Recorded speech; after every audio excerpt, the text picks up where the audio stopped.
வணக்கம். உங்கள் சுகி சிவம் பேசுகிறேன். ஆசிரியர் தினத்தன்று விஸ்டம் வெல்த் இன்டர்நேஷனல் பள்ளியின் ஆசிரியர்களுக்காக ஒரு உரை நிகழ்த்தினேன். அதனை பகுதி 1, 2, 3, 4 என்று 4 பகுதிகளாக பிரித்து எங்கள் சேனல் மூலமாக ஒளிப்பதிவு செய்து வெளியிட்டிருக்கிறோம். இது ஆசிரியர்களுக்கு மட்டுமல்ல, பலருக்கும் பயன்படக்கூடிய பேச்சு. வாழ்வில் நம்முடைய வழிகாட்டிகள் எப்படி உருவாகிறார்கள் என்பது பற்றிய ஒரு சிந்தனை. கேட்டு மகிழும்படி கேட்டுக்கொள்கிறேன். பகுதி 1, 2, 3, 4 என்று அதனுடைய தொடர்ச்சி தொடர்ந்து ஒளிபரப்பப்படும். நன்றி, வணக்கம். அனைவருக்கும் என்னுடைய அன்பான வணக்கம். இந்த நல்ல நாளில ஆசிரியர்களோடும் பெற்றோர்களோடும் கல்வியில் நாட்டம் உள்ளவர்களோடும் இருக்கிற ஒரு வாய்ப்பு கிடைத்தமைக்காக முதலில் நான் மகிழ்ச்சி அடைகிறேன். பல்வேறு பள்ளிகளுடைய தலைமை ஆசிரியர்கள், பொறுப்பாளர்கள், ஆசிரியர் பெருமக்கள் அனைவருக்கும் என்னுடைய அன்பான வணக்கத்தை முதலில் தெரிவித்துக் கொள்கிறேன்.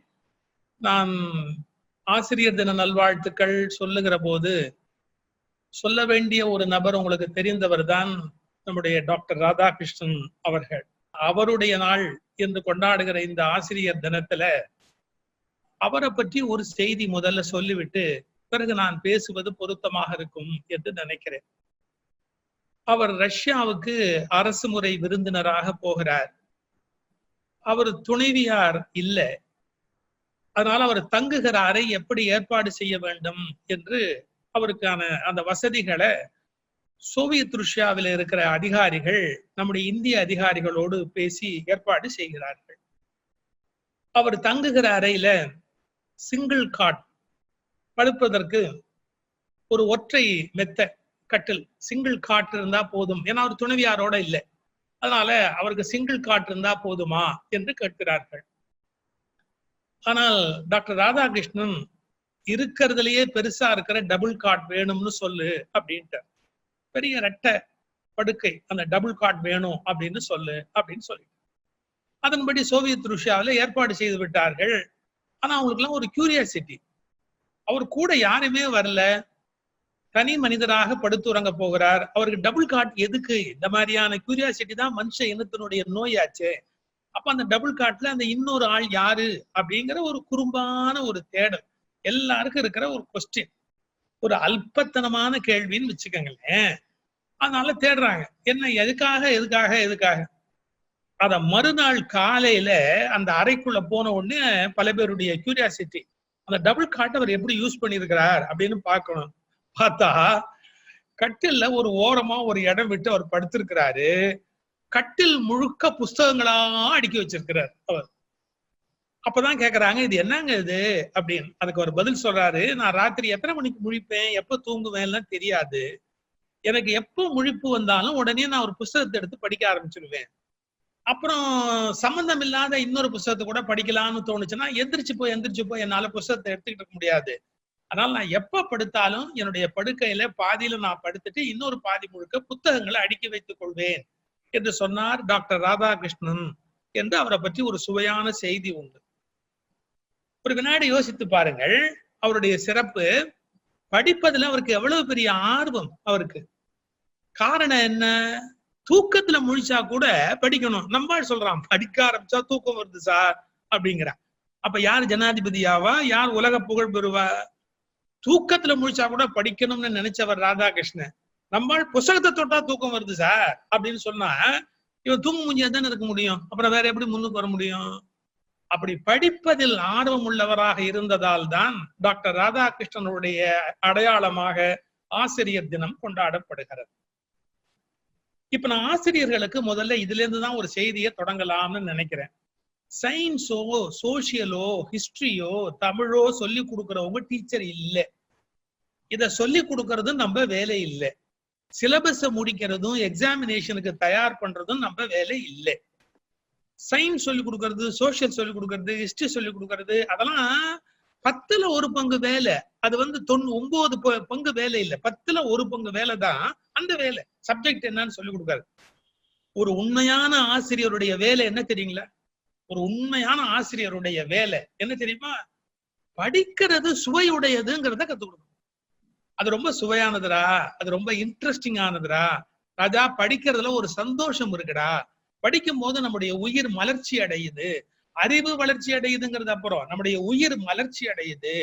இந்த ஒரு உண்மையை கத்துக் கொடுக்குறவங்க தான் உண்மையான ஆசிரியர். அவங்க யார் கத்துக் கொடுக்க முடியும்? நான் ராதாகிருஷ்ணன் எதுக்கு ஞாபகப்படுத்தினேன்? படிப்பதில் ஆர்வமுடையவர்கள் தான் படிப்பதில் ஆர்வத்தை ஏற்படுத்த முடியும். படிப்பதில் ஆர்வம் உண்டுங்கிற கருத்து உள்ளவங்க தானே சார் படிப்பதில் ஆர்வமே அடுத்த ஆளுக்கு ஏற்படுத்த முடியும். இப்ப வச்சுக்கோங்களேன், என்கிட்ட இல்லாத எதையாவது நான் உங்களுக்கு விநியோகம் பண்ண முடியுமா? என்கிட்ட கோபம் இருந்தா கோபத்தை விநியோகம் பண்ணலாம், என்கிட்ட எரிச்சல் இருந்தா எரிச்சலை விநியோகம் பண்ணலாம், என்கிட்ட செல்வம் இருந்தா செல்வத்தை விநியோகம் பண்ணலாம், என்கிட்ட அறிவு இருந்தா அறிவை விநியோகம் பண்ணலாம். அதே மாதிரி படிப்பது சுகம் அப்படிங்கிற உணர்வு என்கிட்ட இருந்தா படிப்பது சுகம்ங்கிற உணர்வு உங்களுக்கு விநியோகம் பண்ணலாம். அதனால ஒரு ஆசிரியருடைய தலையாய கடமை என்ன அப்படின்னு கேட்டா, தொழுது படித்திடடி பாப்பான்னு சொல்றாரு பாருங்க பாரதி. தொழுது படிக்கிறதுல அவ்வளவு சந்தோஷம். சாமி கும்பிடுற போது எவ்வளவு சந்தோஷமோ அது மாதிரி படிப்பது என்பது சந்தோஷமான விஷயம் அப்படிங்கிறத நம்ம பிள்ளைகளுக்கு புரிய வச்சோம். அப்புறம் அவன் படிச்சுக்கிறான், நாமளே சொல்லிக் கொடுக்கணும்னு என்ன இருக்கு? படிக்கிறது ரொம்ப சுவையான சமாச்சாரம். ஒரு மாம்பழம் சாப்பிடுறது சுவையானதுன்னு ஒரு நாள் டெக்னிக்கை கத்து கொடுத்துட்டா அப்புறம் மாமரத்து மேல ஏறி அவன் படிச்சிருக்க மாட்டான். ஃபர்ஸ்ட் இன்ட்ரோடக்ஷன் தான் அது சுவையானதுங்கிறத அப்படி ஏற்படுத்திடணும், அவ்வளவுதான். மற்றதெல்லாம் அவன் பார்த்துக்குவான். அப்போ ஒரு ஆசிரியருடைய வேலை சப்ஜெக்ட் நடத்துவது மட்டுமல்ல, அது படிப்பது சுவை, படிப்பது இனிவானது அப்படிங்கிற கருத்தை ஏற்படுத்தவர். அதாவது கான்பூர் ஐஐடி கேல்கர் அப்படிங்கிற ஒரு மிகப்பெரிய ஒரு கல்விமான் கையில இருந்தது. அவரிடத்துல பணியாற்றிய ஒரு இயந்திரவியல் பேராசிரியர். அவர் என்ன ஆகி போச்சு, கொஞ்சம் ஸ்லோவா பாடம் நடத்துவார். அதனால அவரால் அந்த எக்ஸாமினேஷனுக்குள்ள சிலபஸ முடிக்க முடியல. அதை போய் கம்ப்ளைண்ட் பண்றாங்க கேல்கர்ட்ட, இது மாதிரி அவர் முடிக்க மாட்டேங்கிறாரு, சிலபஸ் முடிக்க மாட்டேங்கிறாரு அப்படிங்கிறதுக்கு அவரை போய் கம்ப்ளைண்ட் பண்றாங்க. உடனே இவர் சந்திக்கிறதுக்காக போறாரு, அவரை போய் சந்திக்க போறாரு. அப்போ அவர் சொன்னாரு, சார் என்னால சிலபஸை கவர் பண்ண முடியல சார். இந்த வார்த்தை ரொம்ப அழகான வார்த்தை, என்னால சிலபஸை கவர் பண்ண முடியல சார், எக்ஸாமுக்குள்ள சிலபஸை கவர் பண்ண முடியல சார் அப்படின்னு. அதுக்கு கேல்கர் என்ன பதில் சொன்னார் தெரியுங்களா? நான் உங்களை எதுக்கு அப்பாயின்ட் பண்ணிருக்கேன் தெரியுமா? சிலபஸை கவர் பண்றதுக்காக அப்பாயின்ட் பண்ணல, சிலபஸ் அன்கவர் பண்றதுக்காக. Beautiful word. அது என்ன சிலபஸ் அன்கவர் பண்றது? இப்படி ஒண்ணு இருக்குது, இதெல்லாம் படிக்க வேண்டியது அப்படிங்கறத மாணவர்களுக்கு ஏற்படுத்தணும், அவ்வளவுதான். சிலபஸ் ஃபுல்லா கவர் பண்றதுக்கு அவங்கள வாத்தியாரா போட்டேன், சிலபஸ் அன்கவர் பண்றதுக்கு தான் நான் அவங்கள ஆசிரியரா அங்க நியமிச்சிருக்கிறேன், புரிஞ்சுதான்னு கேட்டேன். நாம இவ்வளவு படிக்க வேண்டியிருக்கு, படிக்கிறதெல்லாம் சுவாரஸ்யமானது, படிக்கிறதெல்லாம் வாழ்க்கைக்கு இனிமை தரக்கூடியதுங்கிற ஐடியா. இப்போ நான் ஒரு தமிழ் பேச்சாளனா பாருன்னு எல்லாமே எங்க தமிழ் வாத்தியார் கத்து கொடுத்ததா? எனக்கு நான் பேசுற எல்லா விஷயமுமே எங்க தமிழ் வாத்தியார எழுதி கொடுத்தாரு?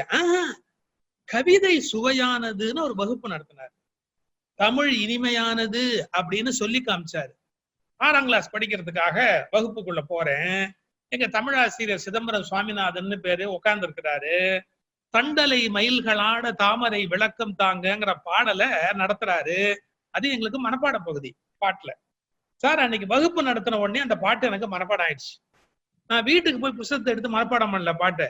அந்த தண்டலை மயில்களாட தாமரை விளக்கம் தாங்கன்னு அவர் நடத்தின உடனே எனக்கு பாட்டு மட்டும் பிடிக்கல சார், அதாவது கவிதையே சுவையானதுங்கிற கருத்து வந்துருச்சு, தமிழ் அழகானதுங்கிற ஐடியா வந்துருச்சு, இதை நாம இதே மாதிரி பேசணுங்கிற ஐடியா வந்துருச்சு. வீட்டுக்கு போய் உட்காந்து கம்பராமாயண புத்தகத்தை நாம கையில எடுத்து தேடணும், இது மாதிரி எத்தனை பாட்டு இருக்குன்னு பார்க்கணும் அப்படிங்கிற எண்ணம் வந்துருச்சு. எனக்கு தமிழின் மீது ஆர்வத்தை ஏற்படுத்திட்டார். பாக்கி நான் பார்த்துக்கிட்டேன். இப்ப சாப்பிடுறதுனா ஒரு வாய் ஊட்டினா நல்லா இருந்தா குழந்தை திருப்பி திருப்பி கேட்காத. அதனால ஒரு ஆசிரியருடைய வேலை சிலபஸ் முடிக்கிறது இல்ல, சப்ஜெக்ட கவர் பண்றது இல்ல, அது மேல ஒரு ஆசை, ஒரு உயிர், ஒரு தேடல், அது உண்டு பண்ணுவது. இது முதல் செய்தி நான் சொல்ல விரும்புகிற ஒரு செய்தி.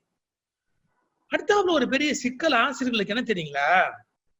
இவங்ககிட்ட படிக்க வர எல்லா பிள்ளைகளும் ஒரே தகுதியோட வருவாங்களா?